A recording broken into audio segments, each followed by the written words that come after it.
I did want to talk some Patriots coming off the top because there's been, I don't want to say a mixed reaction about Drake Maye's debut. It's been mostly pretty positive. And I don't think there's been a lot of over the top, unironically over the top. There's some of us who are out there like, this is the beginning of a new dynasty. And obviously that's a little tongue in cheek. I think everyone can agree on that. We said the same thing with Mac Jones. I think there's hope there. There's real hope. I went on here Monday telling you about the real hope that we saw from Drake Maye on Sunday against the Texans. Not everyone agreed.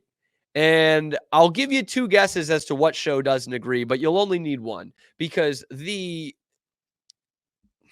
incomparable Greg Bedard went on Felger and Mazz yesterday, and they did this whole thing about the whole open of the show was Greg Bedard breaking down the Drake Maye performance. And they ask for a letter grade somewhere in here, and Greg Bedard gives that to you.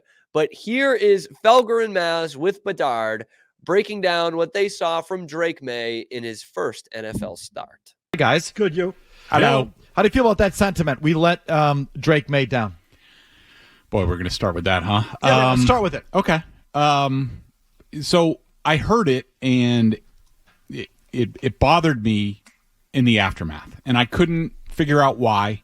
It didn't sit well with me, and I've thought about it some more, and I think what bothers me about it is, so the Patriots now are just going to be all about Drake Maye and making him comfortable and not criticizing him, not holding him to account. It's just going to be, they're just going to be like any other team. They're going to be like the Jets who, talk up Zach Wilson and don't talk about, some of his issues. And it's just the first game, so I don't want to overreact to it. But that was my reaction, that I'm just like, just cater and suck up to the quarterback. Right. It's like a complete 180 from Bill. We all know Bill, never said anything nice about Tom Brady, and he was the greatest of all time. We all know what went on with Mac Jones, and now all of a sudden Drake Maye starts one game, he turns the ball over 3 times, and the team let Drake Maye down? That's what we're going to do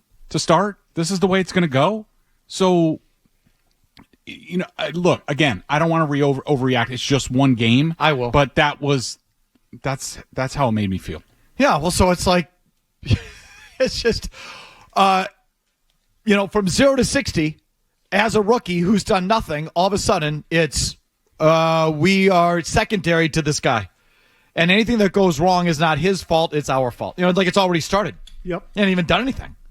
And it's like that mentality is already there. So I can feel that. How do you think he played, Greg? How do you think Drake Maye played in his first game?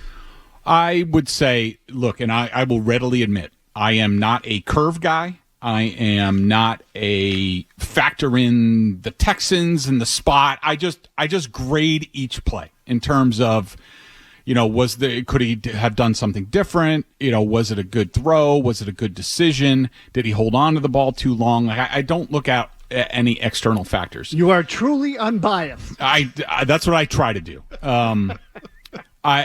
Why are we laughing? Go. I will say if you're asking me to put a grade on it, I would say C-. C-? Not grading on a curve is bullshit, by the way. We're not holding Drake Maye to the same standard that we are holding Patrick Mahomes in this week. We're not. And if you are, you're stupid, which makes a lot of sense on that show. Which, by the way, I don't actually believe Felger and Mazz are stupid. I think they have a bit, and the bit's getting old, and you knew exactly what was going to happen in the show. I think Greg Bedard is kind of stupid, and he thinks his shit doesn't stink either, which also pisses me off. This is Greg Bedard, by the way, whose claim to fame is saying on draft night that, Patriots fans excited about this Gronkowski tight end from Arizona? I just don't see it at all. That's his claim to fame in his decade and a half covering the New England Patriots or so. That's what he's known for. And to give him a C-, it's so bizarre. Maybe that makes me sucking up to the quarterback the way Felger so expertly put it in there. Like they say in there, are we just going to put it on Drake Maye, and Drake Maye is the future of this team. And it's like, yes, he is. He is. And all Gerard Mayo said was, we let him down there today. And Felger and Mazz just couldn't help. And Felger and Mazz and Bedard just couldn't wait to get on there and say, oh, really? That's what we're doing now? The quarterback can't take any blame? Did the quarterback give up 41 fucking points? No, he did not. So yes, the defense did let him down. They made sure that he was not in the game really at any point in the game. His third pass attempt, they were already down 14-0. His second pass attempt, actually, they were already down 14-0. So yes, the team let Drake Maye down there. And they're talking about not grading on a curve and looking at some of the other young quarterbacks that have been stood up for by their team. First off, what a terrible thing. The team stands up for their quarterback who's made his first career start. But we have to grade him on a curve, because not only is it his first career start in the NFL, but he also has the worst offensive line in the league in front of him and the worst arsenal of weapons to throw to. That sounds a lot like Bryce Young. Bryce Young has already been benched in year number 2. Let's look at his first game in the NFL. 20 for 38, 146 yards, a touchdown, and 2 picks. That's a worse game than Drake Maye had. Okay, let's use another example. Why don't we? Caleb Williams, the number 1 pick in this draft, who his first career NFL start. It was pretty bad. Pretty bad. They got the win, but he averaged just 3.2 yards per attempt, and his longest pass of that game was 13 yards. He became the first rookie quarterback ever to throw 25-plus pass attempts and still fall under 100 yards for the game. Drake Maye had a better game than that. But are the Bears babying Caleb Williams? Did we give Caleb Williams an F for that game? Do we think he stinks at quarterback? How about Justin Fields' first career start? Very similar circumstances, better circumstances than Caleb Williams. He had nobody to throw to and an offensive line that was going to get him killed out there. How about his first career start versus Drake Maye's? 6 of 20 for 68 yards. 6 of 20. Were the Bears babying him by saying, oh, it was just his first career start? So yeah, we do need to grade this on a curve, and that's ridiculous. Why are we holding Drake Maye in game number 1 to the same standard that we supposedly hold Patrick Mahomes or Josh Allen? That's total bullshit, man. And if you do want to do that, Josh Allen had a way worse game against the Texans than Drake Maye did. Drake Maye did not go 9 for 30 against this defense. But you knew that there was some hope here and that there was some positivity around the quarterback position with the Patriots, that you knew there was going to be one show in the market that was going to tear that down. And it was Felger and Mazz. It's a bit, and I get it. I understand. And I'm not one of those people who say you can't be negative, root for the home team. Of course, I'm not like that.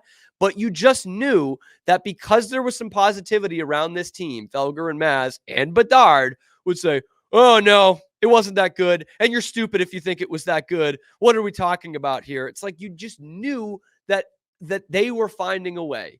In fact, I'm betting that at least Mazz was sitting on his couch watching that game and saying, boy, this kid does actually look good.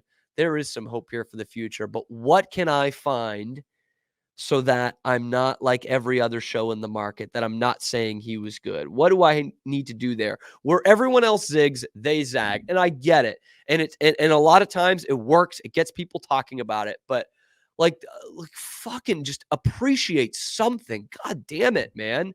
Like literally the first time in 3 years, you have some semblance of hope at the quarterback position for the New England Patriots, a once proud franchise. And it's just like, nope, he sucked. They didn't get any closer to winning. He's throwing to Kayshon Boutte and Pop Douglas and Kendrick Bourne and Hunter Henry and Austin Hooper. And he's got Michael Jordan and Nick Leverett and fucking some guy they signed off the street in the middle of the week. But he sucked and they got no closer to winning, so he must suck.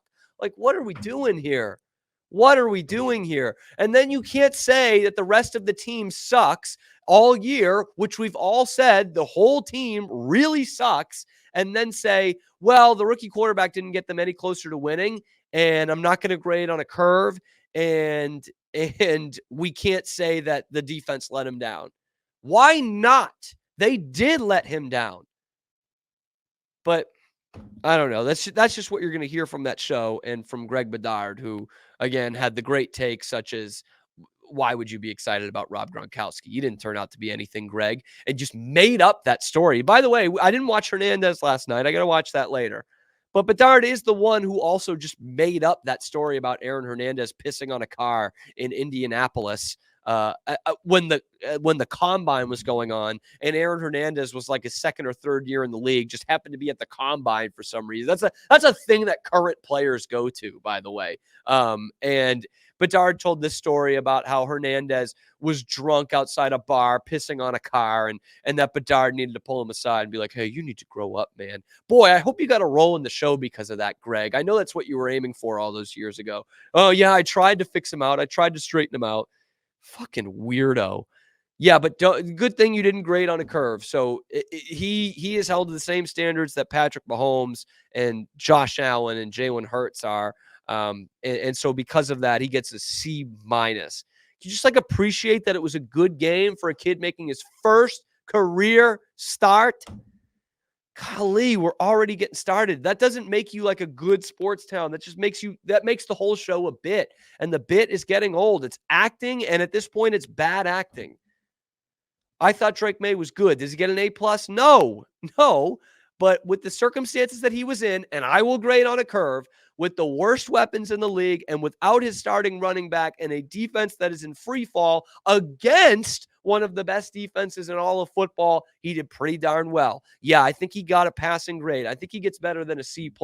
Maybe that's just my stupid fanboy opinion. I thought he was better than a C- when he threw 3 touchdowns, more than the team had thrown all year long against one of the best defenses in the league. I don't know. Maybe that makes me a jock sniffer. I don't know. But I thought he was better than a C- personally. We are Rogue Media Sports.